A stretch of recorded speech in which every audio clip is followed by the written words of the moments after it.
দুশ্মনের উপর চড়াও হওয়া সহজ হয়। আলেমদের কাছ থেকে জনগণকে দূরে সরিয়ে দিলে সেই জনগণকে বিভ্রান্ত করা সহজ হয়। হে আমার জাতি, আলেমদেরকে ইনশাআল্লাহ নিজেদের ঘনিষ্ঠ অভিভাবক হিসেবে গ্রহণ করবে। মুসলমানদেরকে যদি মনে করা হয় দুর্বল, ভীরু আর কাপুরুষ, এটা মনে করে যদি আমাদের উপর একতরফাভাবে অভিযোগ চাপিয়ে দিয়ে আমাদেরকে যদি নিশ্চিহ্ন করবার পায়তারা করা হয়, আল্লাহর নবীর ভবিষ্যৎবাণী বাস্তবায়ন করবার জন্য ঈমানের হাতিয়ার নিয়ে জিহাদের ময়দানে যেতে প্রস্তুত, জিহাদের ময়দানে যেতে প্রস্তুত।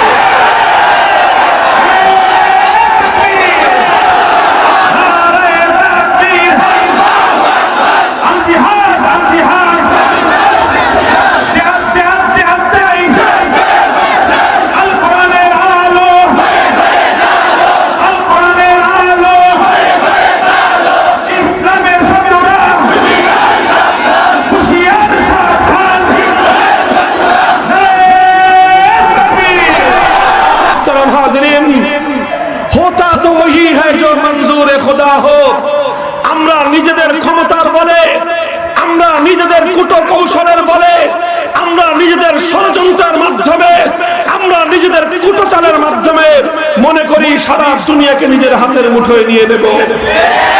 সব আমার হাতের মুঠোয় থাকবে, আমি যেভাবে চাইবো সেভাবেই হবে।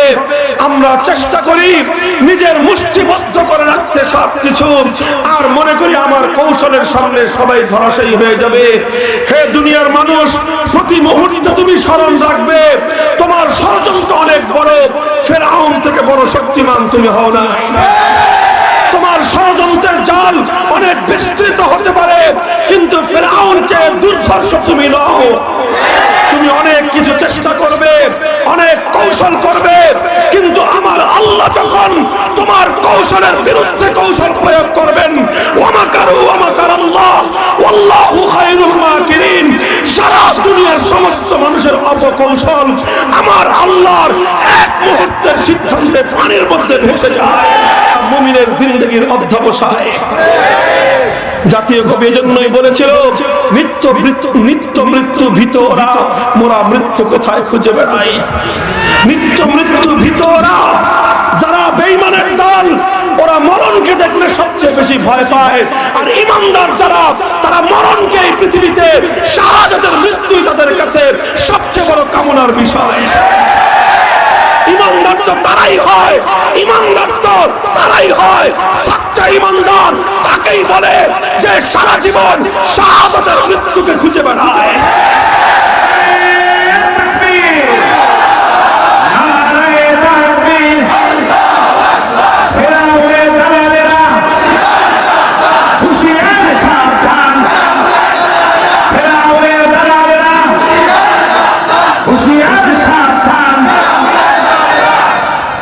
এখানেই হক আর বাতিলের পার্থক্য, এখানেই সত্য আর মিথ্যার পার্থক্য, এখানেই হলো হক আর বাতিল, এখানেই হলো ঈমান আর কুফরের চূড়ান্ত পার্থক্যের রেখা।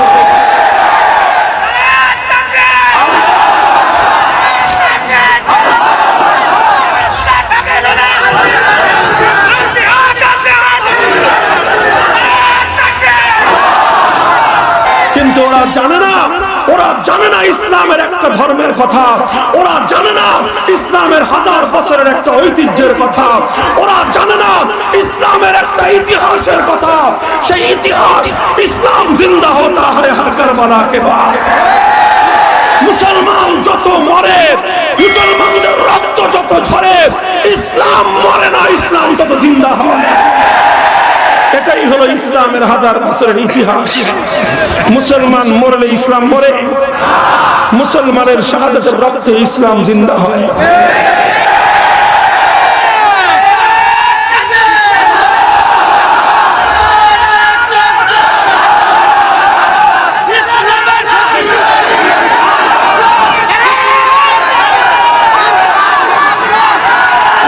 দীর্ঘ ঘটনা বলবার আমার উদ্দেশ্য নয়, আমি তোমাদেরকে শুধুমাত্র বিজয়ের আভাসটুকু দেওয়ার জন্য ঘটনার উদ্ধৃতি দিলাম।